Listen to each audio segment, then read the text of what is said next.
He's Interim Deputy Chief Medical Officer for Scotland. Drive Time with John Beattie. Now, Tesco's sales, they've been exceptionally strong during the pandemic. That's what they say. Their online sales in the UK rose by 77% during the year to February. It's worth pointing out that the business costs linked to the pandemic led to a drop in pre-tax profits. But many of you will be excited, won't you, that the high street shops are due to open on Monday, the 26th. But what about the future? Can we be tempted back into town, or have we lost the habit? Will we go back to pubs? Do people want to go back to restaurants? Do you want to spend £5 on a pint?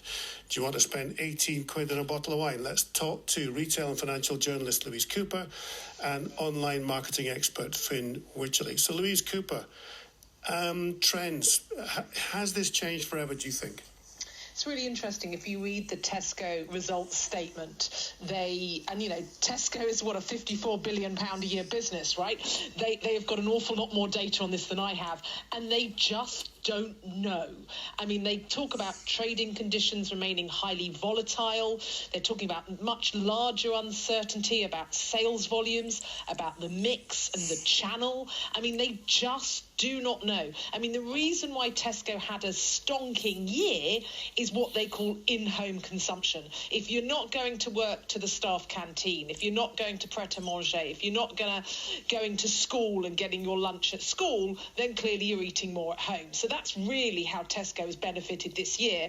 They talk about the at-home market. Tesco talk about the out-of-home market reopening, because that's clearly what's happened here in England. You know, restaurants are open, albeit you have to sit outside. But frankly, who knows? And that is the big uncertainty. Nobody quite knows. Finn Wycherley, what's your guess? I mean, I'm just talking to lots of youngsters in the office and friends who are saying, do you know, the days of spending money on a taxi, you jump in a taxi, you go to a pub, you stand around shoulder to shoulder, you're drinking a pint at £5 and a glass of wine. I don't know what a glass of wine in a pub is. And then you buy a meal somewhere. I don't know what people pay for a meal, the wine on top of that, whereas you can spend a whole week. You can spend 20 quid having a really great night in. Yeah, but the thing is, everybody's craving that human connection. Although, definitely habits have changed and people are going to be a lot more scared of being in crowded environments and things, people are still craving to be in that kind of social environment. They've been locked into their homes for such a long period of time. People are only dreaming of being able to go out there and at least enjoy some of the people watching advantages, as well as the kind of social aspect of life amongst other human beings for a change.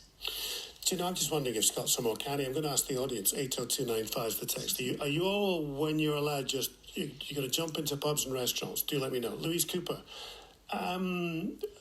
it is quite a multi-layered question, isn't it? Because I think a third of all Scottish kids live in poverty. So we have a whole bunch of the population who can't afford to go out. So the middle classes are thinking of going out and enjoying a nice slap-up meal somewhere in a posh restaurant and a glass of wine.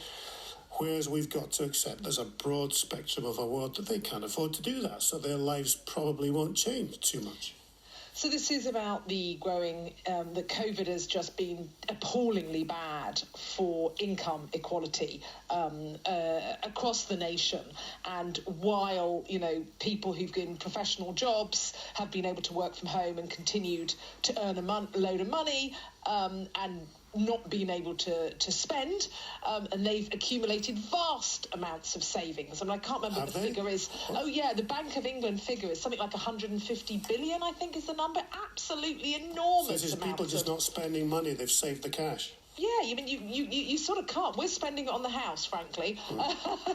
But this savings amount is absolutely vast. And it's one of the reasons why many economists think the economic bounce back could be massive. So here in England, we've opened the shops this week. And I actually went into my little town centre.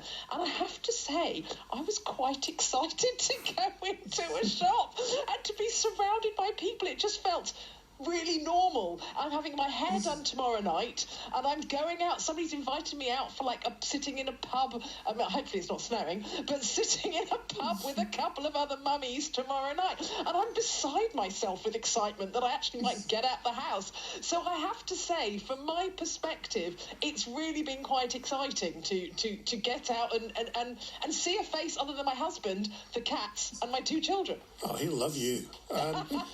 Finn, you the same? Yeah, I think it's going to be in moderation, though. One of the reasons why the online economy has been soaring is because the amount of older people who were once resistant to online shopping actually deciding to put all their chips into the online experience. And now that they're there, they're not going to go away anytime soon because of the safety issues and because of the ease of getting in and out, because obviously getting in and out to the city centre or to the shopping environments are not necessarily that easy for the older generation. Public transport can be an issue for safety and things like that.